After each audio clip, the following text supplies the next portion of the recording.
La guerra siempre es un infierno, pero la Segunda Guerra Mundial fue un infierno en estado puro, sobre todo para las mujeres.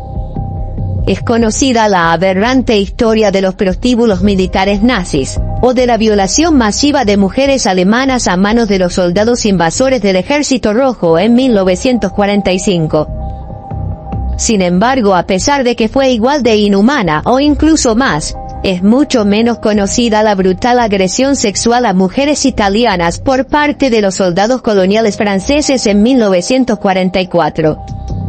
Los aliados guardaron silencio al respecto porque los soldados que lo hacían eran sus propias tropas, y no podían permitirse manchar su relato de heroísmo. Maroquinate es el término usado para rememorar las violaciones en masa y matanzas cometidas en la Segunda Guerra Mundial tras la batalla de Monte Cassino, por tropas aliadas. El cuerpo expedicionario francés en el frente italiano estaba integrado por 130.000 hombres marroquíes, tunecinos, argelinos y senegaleses, procedentes de colonias francesas al norte de África. Entre ellos estaban los más fundamentalistas conocidos como Goumier.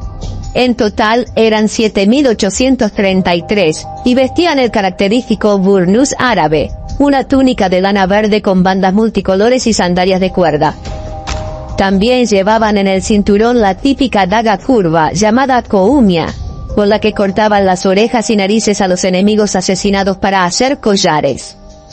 Su comandante era el ambicioso general Alphonse Juin, nacido en Argelia y que, de ser colaborador de los nazis, había pasado a trabajar al servicio de los aliados. Para julio de 1943, con el desembarco aliado en Sicilia, las violaciones de las tropas marroquíes ya eran un hábito. Solo se interrumpieron brevemente cuando los aliados, avanzando por Italia sin demasiadas dificultades, se atascaron en Cassino en la línea Gustav, donde los alemanes opusieron una resistencia muy tenaz. Fue el general francés Joab quien propuso rodear la fortaleza enemiga del Monte Petrella al este de Cassino, que los alemanes habían dejado parcialmente indefensa. En esa zona solo sus tropas de montaña marroquíes podrían haber logrado sobrevivir. Los Goumiers sabían que eran una fuerza de choque desprestigiada, una especie de horrendo Suicide Squad, al que nadie tenía ningún respeto. Por eso es que podían comportarse como bestias con sus enemigos y prisioneros.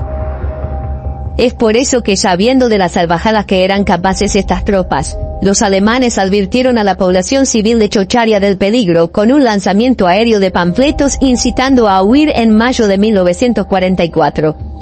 Imagínate tener que dejar tu hogar de forma repentina porque un papel que cae del cielo dice que tu vida y la de tu familia está en grave riesgo por la llegada de las tropas que supuestamente deberían liberarte del fascismo. Muchos niños fueron evacuados por la fascista Guardia Nacional Republicana y enviados a las colonias de Rímini, pero la mayoría de la población civil se refugió en tiendas de campaña y carros de la meseta de Poleca, una meseta de tamaño mediano, justo debajo del Monte Petrella.